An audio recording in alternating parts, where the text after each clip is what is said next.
no notices, so I'll just launch into no preamble, just launch. So this evening we're going to have a talk about looking at the stars, the fact that we all need something to look up to. And I just looked at the kind of lists of talks that were on offer, and I thought, yes, this one is for me. So I've taken this talk on just because it had a great title. And I also took it on because it has in its title something that really I have an immense interest with and feel passionate about. So the title resonated with my love and great passion for the Hubble Space Telescope. And it's astonishing work. The Hubble Space Telescope is an amazing bit of kit. And I remember waiting for it to be built. Okay, I did part of my degree in astronomy and cosmology, and I knew that this amazing thing was going to be sent up into space in my own lifetime, and we were going to see things we'd never seen before. So I was so excited, right? So excited. And it was launched in 1990, and it orbits the Earth, and it still does. So it's a bit of an old bit of kit now, but it's been up there a long time. And its position above the atmosphere makes it particularly good for taking photographs, so visible light. It does all sorts of other things, but it takes amazing photographs with visible light, because the atmosphere actually distorts the light as it comes through, and being outside the atmosphere gives us this incredible view of the universe, which surpasses any ground-based telescopes. So, much to my distress, almost immediately after the Hubble went into orbit, it became clear that something was wrong. While the pictures were clearer than anything taken by ground-based telescopes, they weren't the pristine images that were promised. They were blurry. And I actually cried. I actually cried because I thought, oh no, it's not going to happen in my lifetime. I'll have missed the boat. I was born at the wrong time, and I'm never going to see these pictures, and I was dreadfully upset. But this tiny flaw in the mirror which was used to focus the pictures was actually put right in 1993. I had to wait 3 years, only 3 years. And the space shuttle Endeavour went into orbit for a mission which involved 5 days of spacewalks and repairs. And then on January 13th, 1994, the images from the Hubble started flowing in, and they were beautiful. Their resolution was excellent, and it was just such a relief for me. It was just so exciting. And the pictures started coming in, and they kept on coming in. They kept on coming in for over 30 years now, for 20 years now. And they are staggering images, and I'm going to show you some of them this evening. And they're very easy to relate to if you know what you're looking at. So I'm only going to show you a few, and I'm going to show you pictures of stars, which are some of the wonders of the universe. So I'm not going to show you too many pictures. So I'm going to start by showing a picture of our own sun. I'm just going to start thinking about the context of the pictures we're looking at.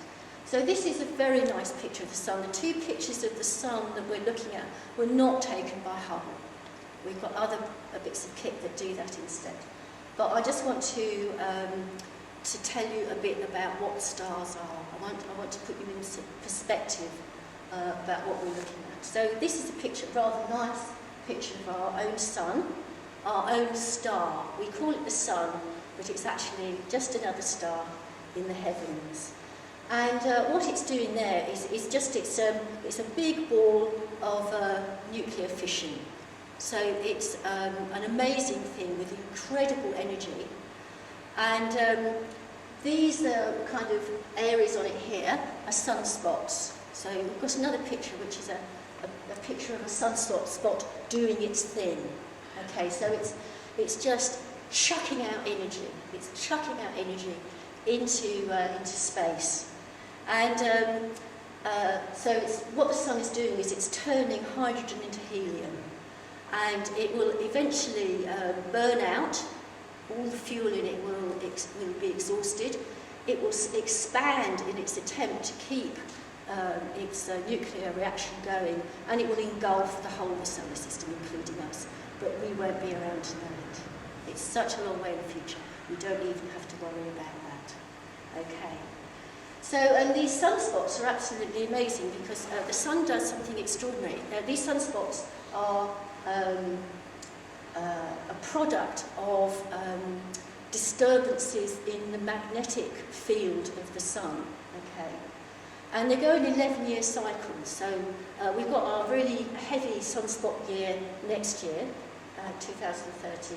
It's going to be at the height of major sunspots, and then it all gets less and less over the next 11 years. And every 22 years, can you believe this, the sun changes polarity. So the North Pole becomes the South Pole, and the South Pole becomes the North Pole. And this is just our sun. This is just something which is really near to us, and it does all these extraordinary things. So we're going to start looking at pictures of other stars, okay, and in different ways. And there is some purpose to this, okay. But before I start looking at other stars, I want to ask two questions. Does everybody understand what a light year is? Yeah? Okay. So the distances that we're talking about are so immense that we talk about distances being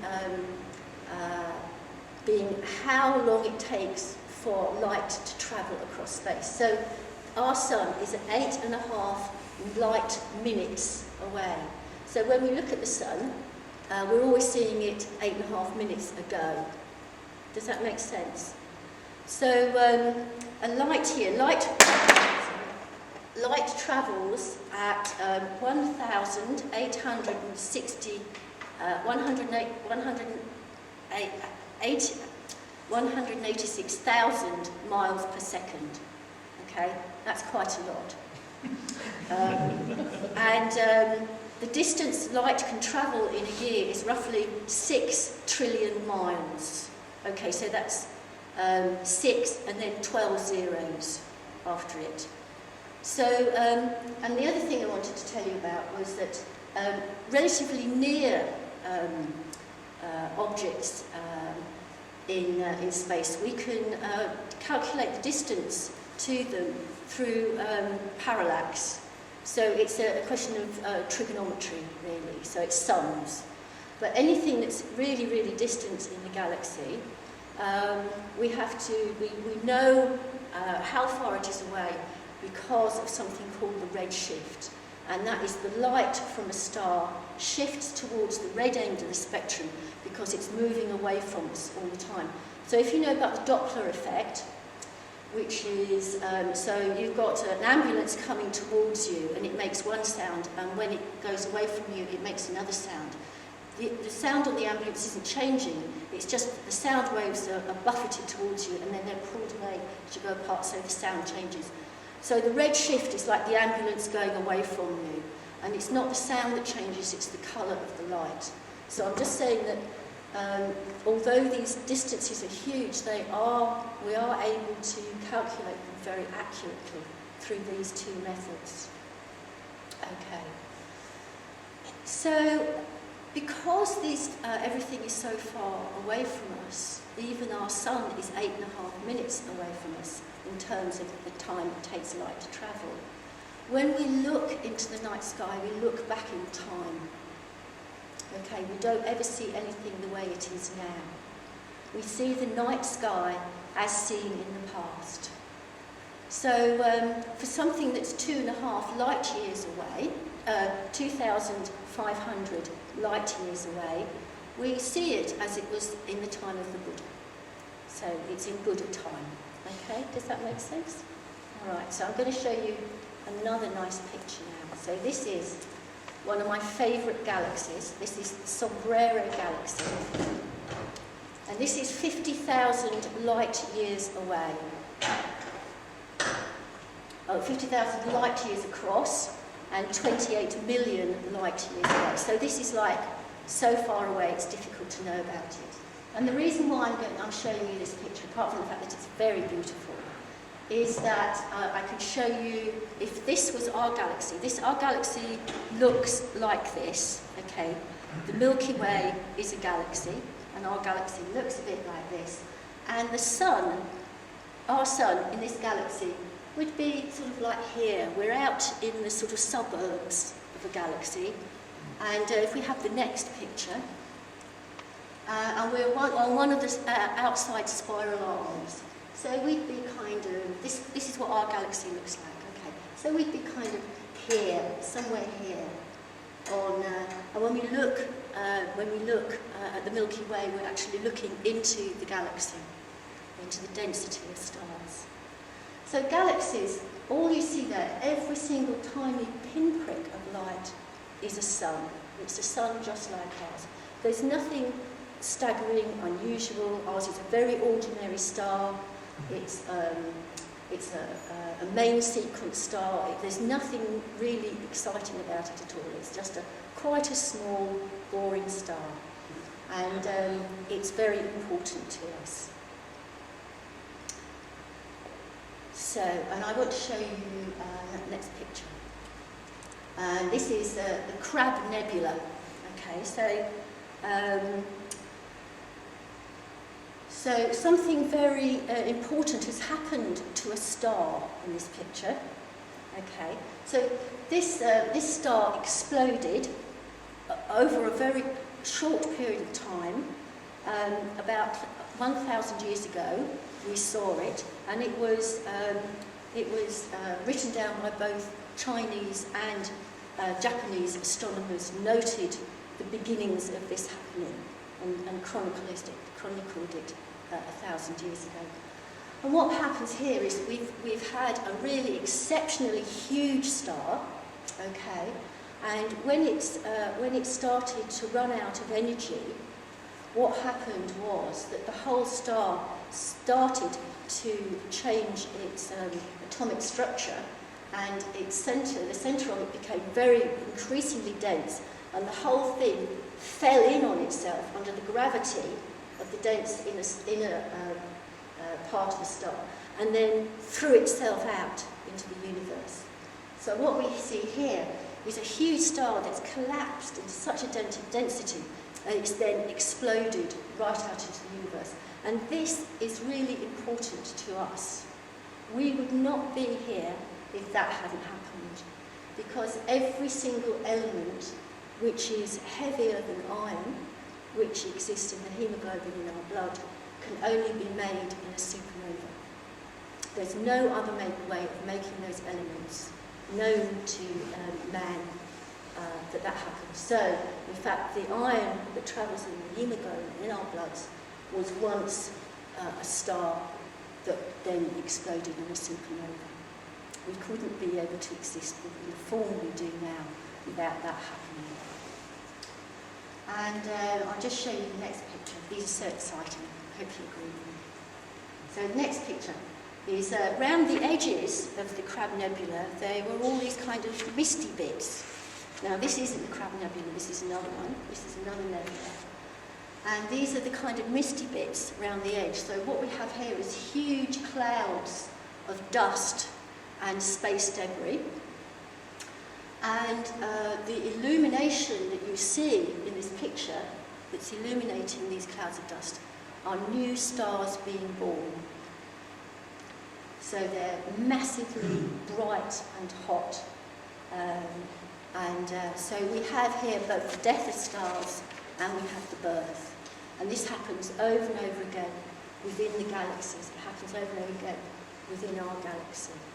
So the bright light in this picture is the illumination of super hot newborn stars, which is very good. And the next picture. So this doesn't look like much. this just looks like a scattering of stars in the sky. But actually all those stars are galaxies.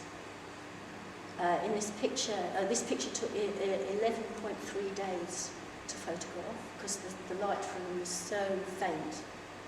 And not only that, but on the Hubble telescope there's this what's called an ultra deep field telescope. And these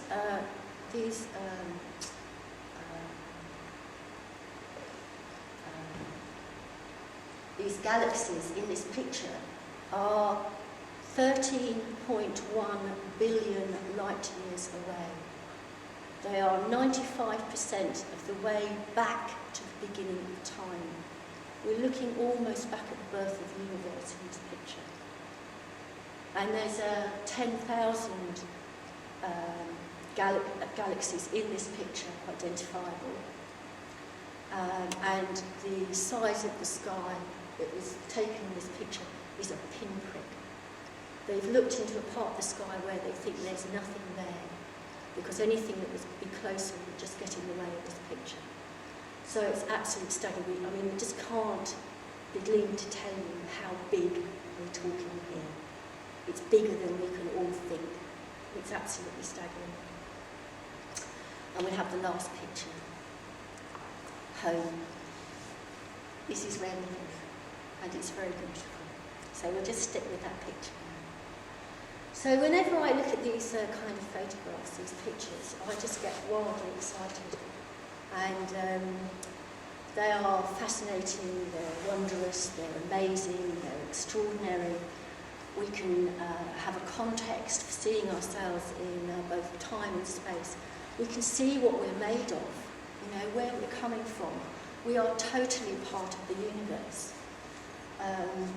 We're the universe made conscious. And isn't that an extraordinary thought, an extraordinary fact, actually?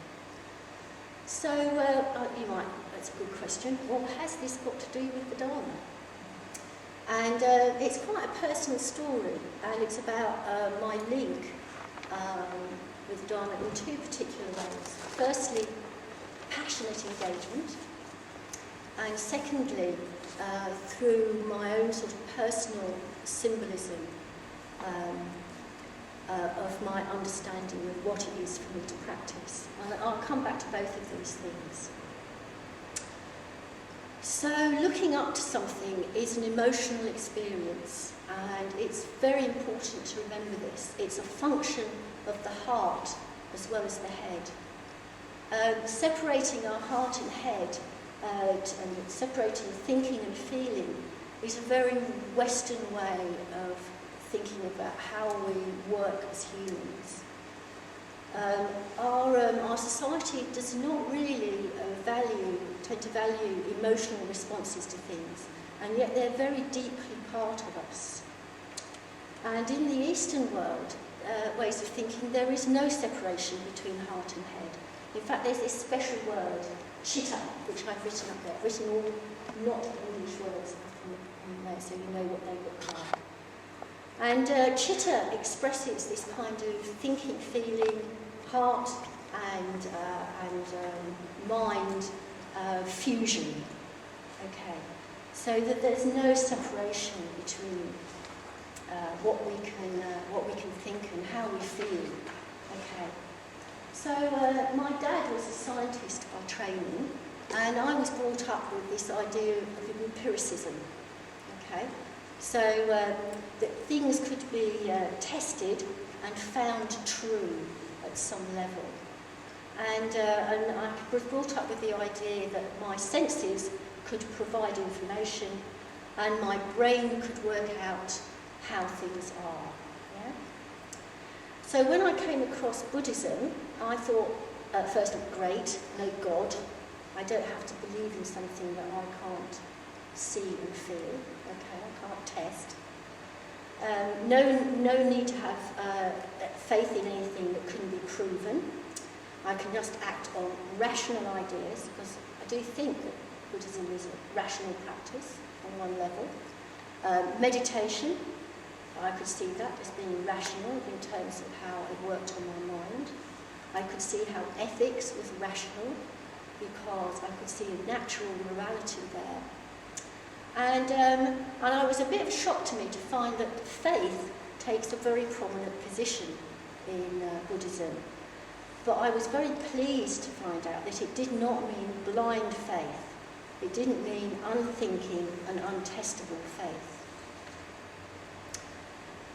Faith, having something to look up to, can in fact be regarded as the true start of the Buddhist path. And traditionally as Buddhists we look up to and have faith in the three jewels, the Buddha, the Dharma and the Sangha. It is said we take refuge in them. That's a bit of Buddhist terminology. And in the Dhammapada, one of the very earliest scriptures, it says, driven only by fear do men go for refuge to many places, to hills, woods, groves, trees and shrines. Such indeed is no safe refuge. Such is not the refuge supreme. Not by resorting to such a refuge is one released from all suffering. Going for refuge to the Buddha, the teaching and his Sangha, this indeed is the safe refuge. This is the supreme refuge. Having gone to such a refuge, one is released from suffering. So going for refuge, looking for safety in something which isn't dependent on the world around us. Looking up to the Buddha, the Dharma and the Sangha is an emotional experience. It starts with, they're driven only by fear, do men go for refuge.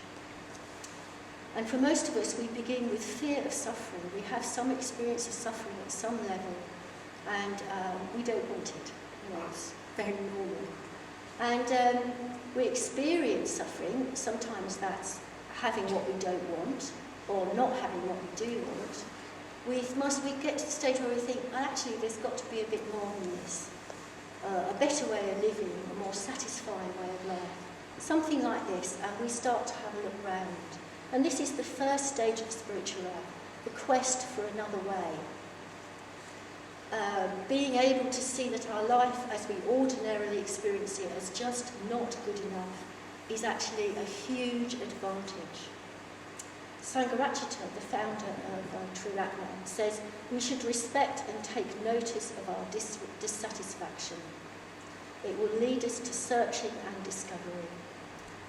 And this search and discovery might take a long time. To begin with, our understanding of what we're looking for, this is my experience anyway, our understanding of what I'm looking for was very confused and inarticulate. And I didn't really know what I was looking for. I just thought, it's got to be better somewhere else, with something else, in another way. So we start looking around, and if we look at long enough, we get a glimpse of something higher, another kind of truth or reality. And this is really crucial. It's the very first insight that there is something other or something different, deeper somehow, that can give us a more permanent kind of satisfaction. We look for something to do or to follow, and if we come across the teaching of the Buddha, it may become Shraddha. This is this word here. So Shraddha is often translated as faith, and faith, I think, is quite not a very helpful translation, because as I thought to start off with, it can be taken for blind faith, and it's certainly not that. It's often translated as placing the heart upon, so it has this emotive context. And it more literally, it means lifted up, which I think is lovely. We're lifted up by Shraddha. It's a response to something higher and of ultimate value. Shraddha is the counterpart to reason or intellect. It sits alongside reason. And it's essential because without it, we will not have the emotional drive, the energy, the commitment to developing ourselves to follow a Buddhist path. So it's really important, it's quite essential. So Shraddha also begins with the kind of intuition with a feeling that we found something useful that we can respond to. For me, it was coming across meditation at a very difficult time of my life. It just seemed to ring true that I could relax my mind. My mum was a yoga teacher, and I thought, well, my mum taught me to relax my body, so I must be able to relax my mind. I don't see that it's that different. And it made sense to me, but it was very difficult. I didn't find it easy at all. In fact, I did Metabada for 2 years and felt nothing but worse than I did start off with. But then I think there was a lot of things that I was hiding from.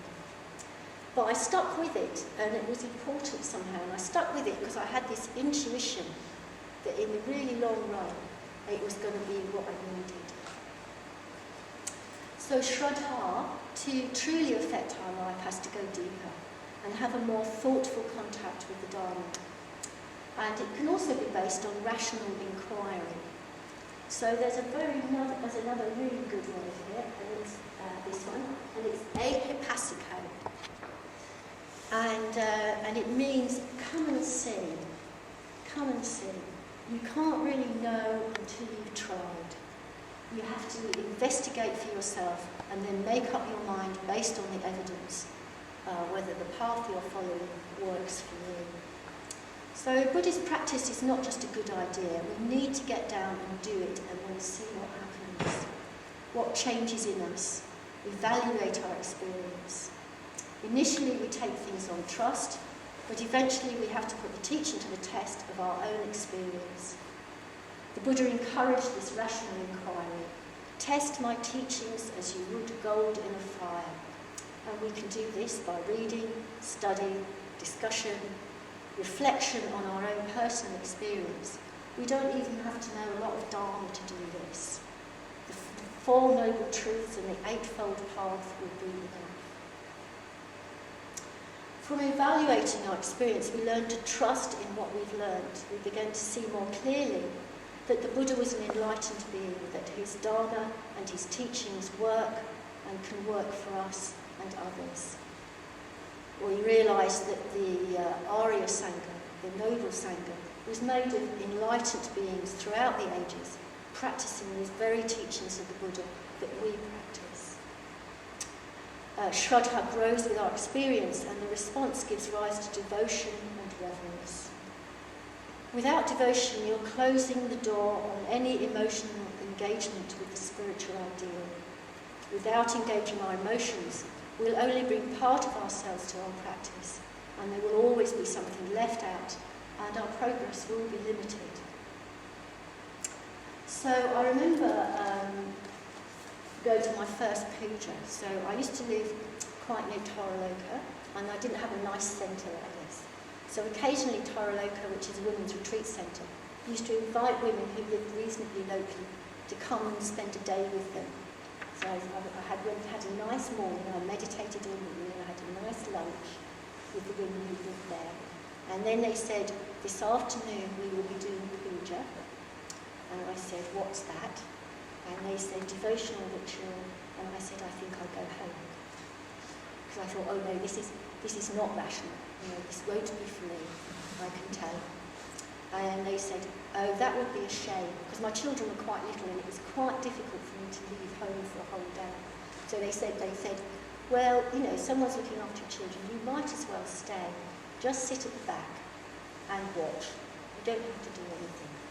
So I watched this strange and weird thing going on, but I didn't know what on earth was happening. But it did have an effect on me, and right at the end of the puja, I waited for everybody to go out, and I gave a little offering to the Buddha secretly, without telling anybody. And by the end of this strange thing that I didn't understand, I just thought, well, the meditation that I find very helpful actually was taught by the Buddha. And I just want to say thank you.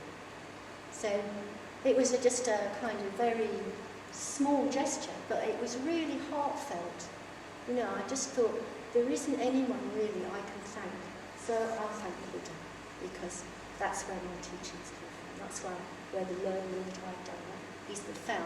He's the person who started this up.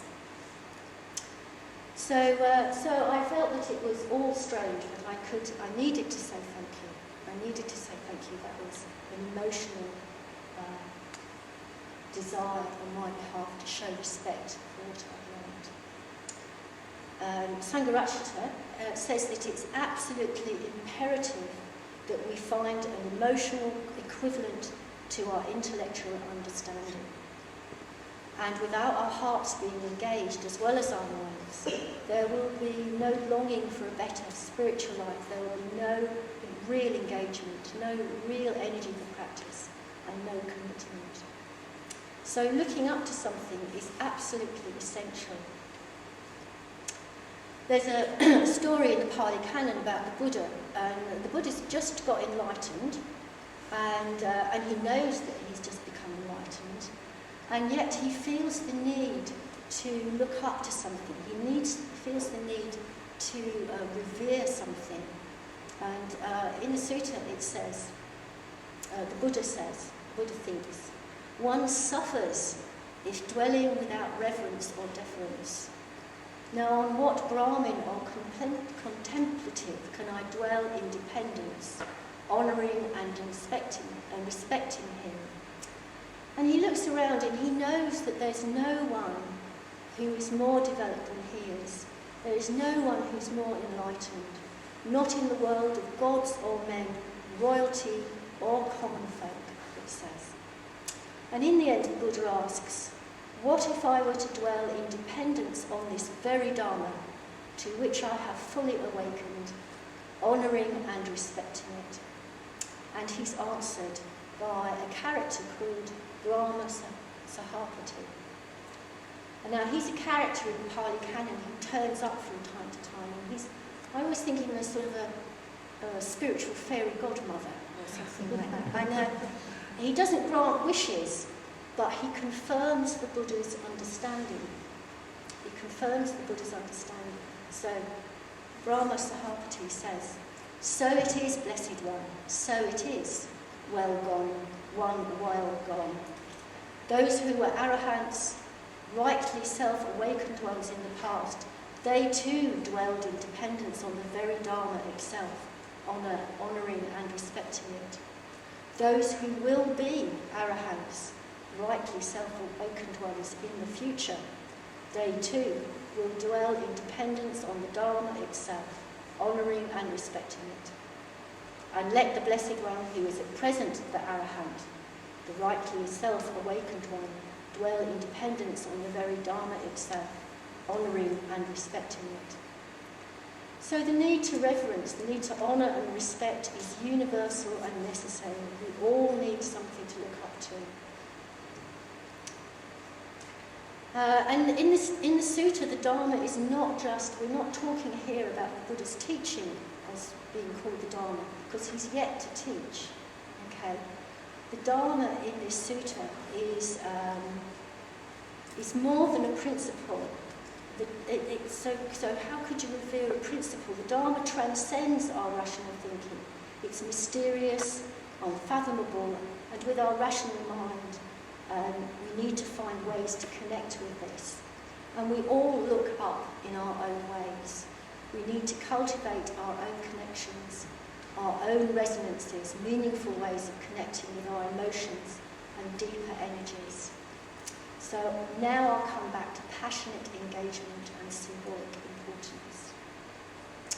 As you may have gathered, I have a very strong emotional response to the cosmos. And I can translate this symbolism, this passionate engagement, into ways which support my spiritual life. And for me, this is really helpful. It's an important way in which I engage. It's a personal connection with the Dharma. So I'm just going to talk a little bit about some of the facets of that. Okay. So I look into the night sky, I look at these beautiful pictures taken by the Hubble Space Telescope, and I just see impermanence everywhere. Impermanence on a completely massive scale. The night sky can seem static, but it's not. There's birth and death on incredibly large scales here. And we're not able to see this through merely human perspective. So the constellations in the sky are stars. They're not always stars, actually. Some of Orion's belts are stars on Orion's belts, actually galaxies. So isn't that interesting? But the constellations like the Plough and Orion and things like that, we think that they're going to be like that forever, but they're not. They're moving. They're all moving around. And like if we were able to be born again in a million years' time, we wouldn't understand any of the cosmos. We wouldn't be able to notice any of the stars. They'd all be moved into different positions. It's just that we don't live long enough. Our human perspectives are too small to be able to notice things like that. Our lifetime is not enough. So it's not fixed. We think that things are fixed. We think that the Plough's going to look like that forever, and it's just not so. And one of the other things about our perspectives and perceptions is our perspective on beauty. Now, some people may not agree with what I say now. Okay, well, that's fine. But our appreciation of beauty is entirely down to our human perspectives and perceptions. And although we attribute meaning to beauty, it is absolutely empty. We often attribute meaning and purpose to beauty, and yet it is, and it's great we can respond to it and love it. But ultimately, it just is. I find galaxies just achingly beautiful, but they are just dependent on conditions. They are nothing to do with me and the way I see them. They're dependent on conditions. They're not made by God. It's just the conditions of the universe playing out, meeting the conditions of me as an individual. And it's enjoyable, and I find them fascinating. But that is all that's happening here. They have no meaning and purpose. They have no meaning and purpose. And I think that also impermanence enhances their beauty. The knowledge that everything will fade and die is also played out in the cosmos. And for that reason, that it's an enormously poignant thing to know that things are transient and beauty will fade. So in the looking out at the stars, I can see kind of the conditionality on a really huge level. This amazing interconnectedness we have with everything that's around us. The atoms in our body come from the heart of exploded stars that did so billions of years ago. We would not be able to exist in the form we do now without that happening. So our being is dependent on the deaths of massive stars millions of years away. And everything is necessary for us to come into being. The extinction of the dinosaurs was necessary for us to come into being. Without the extinction of the dinosaurs, small furry animals, our ancestors, would never had a chance. So we needed that to happen too. So we need to see everything as the perfect outcome of conditions. These are all perfect conditions for us to arise in the world and everything else around us. And everything that happens is the perfect outcome of what has happened before. And I mean perfect as in precise, rather than desirable, if that makes sense. Yeah? Because everything is the perfect outcome of what's gone before, we are the product of the universe. Okay? Our bodies and our minds come into being because the universe exists. We are the universe made conscious, and as a result of it just being there. And we're probably not on our own, but I'll come back to that later. More importantly, enlightenment is also a property of the universe. Not in any way separate from it. It's not something added on. It's not something somewhere else. Enlightenment exists in this universe that we exist into, and it exists now. And we can, through our universe-given self-awareness, consciously move towards it. And the Buddha's teaching of conditionality, he calls pratita samappada, conditioned co-production, or dependent origination, there's all sorts of ways of calling it, is one of the great universal laws of the universe. It's a great universal law like gravity is. Conditionality is a universal law. It exists everywhere and in all time. Just as we look at the stars with awe and wonder, well I do, for me it is the same with the Dharma. A reverence for the Dharma has a strong feeling of awe and wonder for its universal scope, its huge vision, its mystery beyond rational comprehension. It is a huge picture of existence, of who we could be. We could literally be unlimited, not constrained by anything. And through our practice, we place ourselves at the service of a naturally occurring process. I think that's really important for me. So also it's important that we know that we don't understand the cosmos. We don't know everything about it. It continually turns up baffling situations. Read New Scientist. There's always loads in there that's terribly exciting that we don't understand. So when we look into the universe, when we look into the cosmos, we are aware of the limitation of our senses and personal perspectives. We actually know relatively little, and we can't possibly know it all. The world is much too complex. The universe is much too complex for us to know it all. And the truth of the Buddhist teaching is also more mysterious and more subtle than we can know about with unenlightened minds. We are also limited by our senses and personal understandings when it comes to the Dharma. And that's okay. That's all right. That's the same as the Buddha had. He managed it, and so can we. To look at the night sky and try and understand it requires a huge leap of imagination. I've been trying to... It's difficult to comprehend the distances. It's difficult to comprehend that we look back in time. It's difficult to comprehend that we're made of stardust. And it requires a great leap of imagination, and the same is so for my spiritual life anyway. The Buddha left us lots of clues, but no detailed map. We need to find the map of our own path ourselves, and we need to commit ourselves to this. We need to see in our mind's eye, in our imagination, what we can become. Kinder, clearer, more in touch with others in the way things are. A vision and of our imagination of who we can become. And not knowing and not understanding the cosmos is both challenging and exciting. So the possibilities that can and will be revealed through the Buddha's teaching of the Dharma, through our own practice of it. Spiritual life is in fact an exciting adventure. We don't know where it's going to take us, and in exploring the cosmos we step into the unknown and the strange, and when we practice the Dharma we also step into the unknown.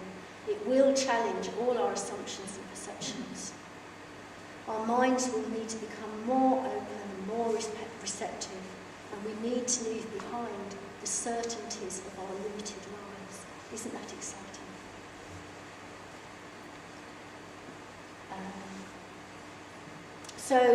Like looking at the universe, practicing the Dharma will also challenge our assumptions of both time and space. We can have understandings that will turn things upside down from the way we ordinarily see things. We can have understandings like that in our meditation, in our studies sometimes. The universe and the Dharma are both gateways to worlds that we don't know, and we don't know, and we do know, and we don't know at the same time. So they're familiar and they're both strange. And there are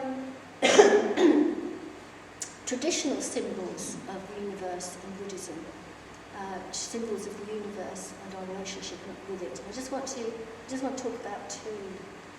So this is a single vajra. Okay, this is the enormously powerful symbol of the fusion of wisdom and compassion. and it's a hugely energetic, powerful symbol in Buddhism. And now I've only got a little one. This is a double Vajra. So that's the most powerful thing in the universe, and this is that doubled, okay? And it's said that the double Vajra is what the universe rests on, okay? It's what supports the universe. And it's a symbol and fusion and balances of energies that the universe rests on.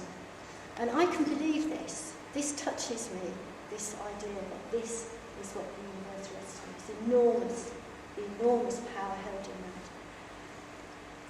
that. Looking back into time, cosmologists have talked about what would have happened the moments after the Big Bang, okay, moments after the universe came into being.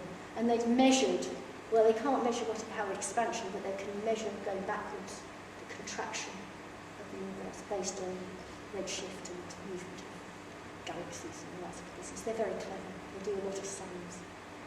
And they noticed that there was something very particular about the explosion, whatever that was, whatever started that out, was the beginning of the universe.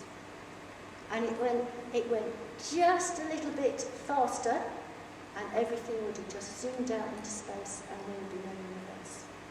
And if that explosion, or whatever it was just a little bit slower, everything would have collapsed back into nothing.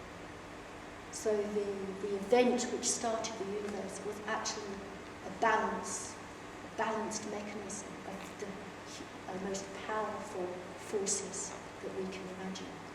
And here it is. That's its symbol. Isn't that good? And so this is actually a symbol of the conditions necessary for human life. Isn't that exciting? So, and the other thing I love about the Dharma, one of the good things about the Dharma, is that it's taught for the benefit of all beings and not constrained by being taught just to this world and just to us humans. That's much too limited. There's this fantastic sutra called the White Lotus Sutra, and it's a wonderful Mahayana sutra, and there's a chapter in it called the Precious Stupa.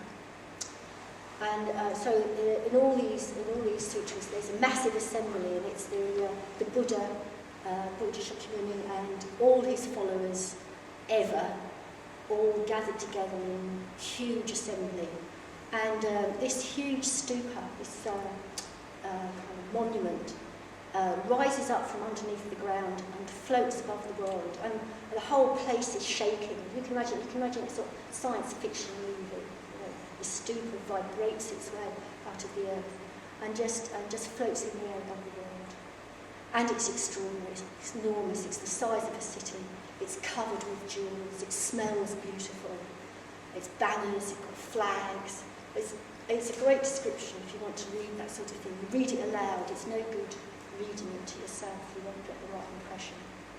And inside the stupas, there's a Buddha, and he's called Abundant Treasures. And Abundant Treasures reveals himself in the stupa. And he sends out a ray of light from his forehead, and this ray of light is sent to all the Buddhas in the domains of all directions, and they become visible. And in every single world system of the universe, there's a Buddha. And in every single world system in the universe, the Buddha is preaching the eternal, timeless Dharma. And the Buddhas from all the 10 directions all arrive. They don't say how there's room for them, but that's what this sutra's like. And they came from each world of systems, and they all proclaimed the Dharma, the teaching of the Buddha. So the Dharma has a huge vision and perspective, and it's not just for this one small planet, but it's for in all places where beings exist, the Dharma holds true. And I really believe that we're not the only beings in the universe. We're not a happy accident. We're not actually even special, I don't think. Life is a property of the universe. It's a result of conditions. We're not going to be the only place where those conditions exist, given the immensity of it. And we're the universe made conscious, so consciousness will exist as a quality in the universe. Cosmologists are finding planets in other solar systems, other world systems, as the White Lotus Sutra calls them. And the Dharma and condition co-production for treatise on Pada exists for all beings on other worlds too. And we say this when we recite puja. And in the puja it says, just as the earth and other elements are serviceable in many ways to the infinite number of beings inhabiting limitless space, so may I become that which maintains all beings, situated throughout space, so long as all have not attained to